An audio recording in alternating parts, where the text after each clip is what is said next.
Please give me a little bit of applause for him. Great voice.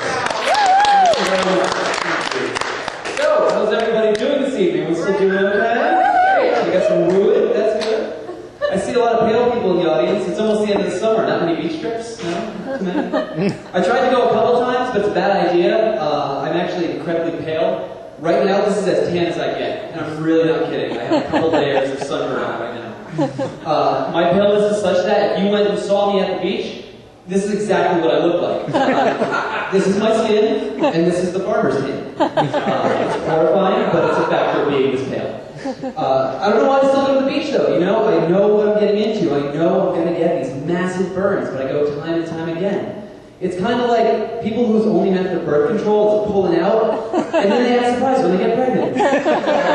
What do you expect? Poor planning. You know, and I try to take care of myself at the beach because I know I got this skin complexion, this tone. So I slather on SPF 30, SPF 40, SPF 50.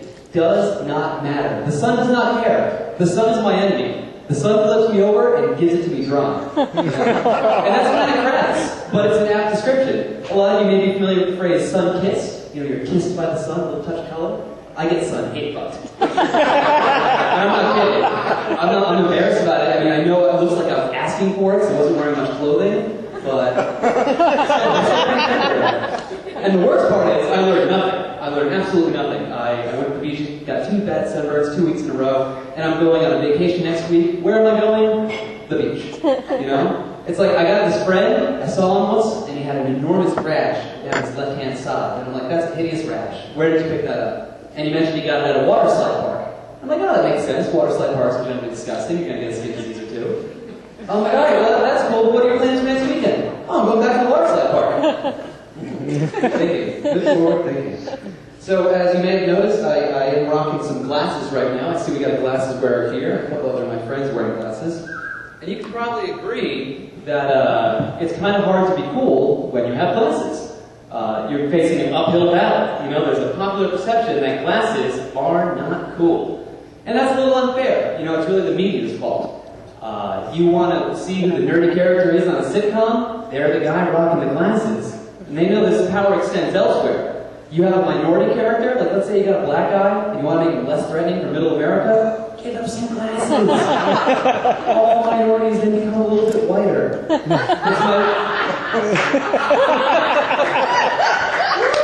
my personal belief that glasses are kind of like the khaki pants for the face. They're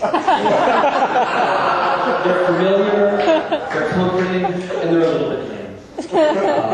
You know, and it's unfair. This goes to other countries too. You go overseas, this isn't just America. You want to find the geek, he's the Asian guy wearing glasses. He's the Australian guy wearing glasses. It's universal truth. So universal that it's not even just limited to this planet. Oh no. If you go outside our solar system, deep into the reaches of the universe, to a little planet called Krypton, there's a guy called Superman. You might be familiar with him, right? Now, Superman, pretty awesome, a consummate cool guy, you know, he flies around, saves the day, bullets bounce off him. But what is it that makes Superman a little bit less, a little weaker? It's not kryptonite. It's those Coke bottle glasses. Superman puts those on, and he goes from Man of Steel to the Clark, the Major League Pussy Kent. And it's unfair, you know, like he's Superman. He can fly around the world so fast in the opposite direction that time itself reverses. That is the extent of his power, but he cannot convince the Daily Planet to let Clark Kent get fucking contacts. It's not so. You know, and it's gonna keep going for a while because again, it's universally accepted. It's one of those things everybody knows. Like if I do this, what am I doing? I'm choking. If you see these, that means you can probably kick my ass in a fight. And you'd be right, unfortunately. I don't want to get in a fight with you, though, because I know the first thing you'll do is hit my glasses and break them. They're kind of like my Achilles heel. So I actually have 2 Achilles heels, something of a legend. It's funny, too. Before I came here, I went with my girlfriend to go look at new glasses. And I tried on a couple pairs across the range. And I went from like, this is kind of nerdy. But I tried out one pair that was just like uber geek style. And when you have the person who works at the eyeglass store telling you they look too nerdy, you should pay them. So I'm going to stick with these for a little while longer. Some of you may have noticed the world situation is a little bleak right now. We got a bunch of problems going on, and I'm not just talking Mideast turmoil. I'm talking that people are paying for porno that they don't have to. Okay? We are at a time where it is easier to find pornography on the internet than it is to avoid it. You can go on the Disney website. Let's say you want to look up information about That's So Raven. Can't see why you would, but let's say you do. You're going to have an easier time finding their Asian hardcore section than you are finding Disney's section for That's So Raven. It's just everywhere. But still, in this climate, people want to pay for porn. Phone sex is still very big. But we've got a new level, a new way to have sex over the phone. Phone text sex. Okay? This is not being made up. This is an actual thing that's being advertised on television. I've never done it, but from what I understand, it consists of the following. Dirty text messages and masturbation. Not a bad combo, I suppose, but why do you have to pay for these things? It's going to be the same combination all the time. It's 1% imagination, 99% masturbation. Okay? Now, like you, I wasn't sold. I'm like, hey, no, this isn't something we need to have. This isn't a really valid kind of product. But then I saw their flashy late-night television commercial. Yeah, that put it into perspective. It starts off with a little nice porno music in the background. Okay, set the tone. All right, it's dirty time. And they have bikini-clad women holding cell phones in provocative poses. Okay, which is in and of itself ridiculous. Because I have a sexy cell phone, and there's no way I can pull it off like a sexy look with the cell phone. It doesn't fly. But then they tell you, hey, good news. We have the hottest text message chat service around. The hottest. And as you guys all know, you're savvy people, there are hundreds of competing text-based erotic chat services out there. You know, I was just drowning in a sea of choice, so now I'm ready. A clear leader has emerged. They tell me, now that you want to do this, you can chat with girls locally or across the country. And that's good. That's really good, because I like my text-based smut like I like my highways. Interstate. I want to go across a couple of state lines if possible. And I'm thinking, if you're going to be doing this text-based, sex messaging, you're going to have to enter these things real rapidly if you want to both masturbate and get your message across. This is where you would want to use predictive text.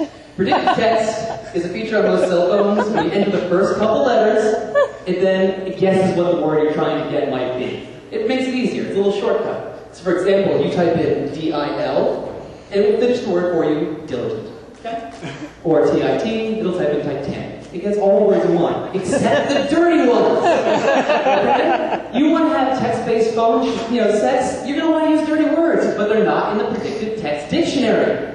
So you're getting hot and heavy, you get into it, you end up sending the suggestion to this woman, in theory, on the other side, suck my dial. Suck my dial. Who knows? Maybe she'll get really into it, though, She might really find that attractive. And you might convince her to finger her puppy. That's actually really gross, but still kind of works. The last thing they tell you in this commercial, when they're like, you gotta do this, is tell all your friends. And I appreciate that. It's grassroots marketing. They want me to tell everyone. If I ever start doing this for real, I swear to God, the last people I'm going to tell is my friends. Okay? I can think of a million other ways to tell them that I've now decided to be a loser all the time. But I imagine, all right, if I'm going to do this, how would I tell them? How would I let my friends know that I am in a sexual relationship without telling them that's what I'm doing? That's lame. I guess I just have to be like, oh yeah, I got this new girl. We're texting a lot. A whole lot. And I think it's going well though. It's getting pretty hot and heavy. Last night, she said I gave her multiple origamis. Guys, I'm getting up and that's my time.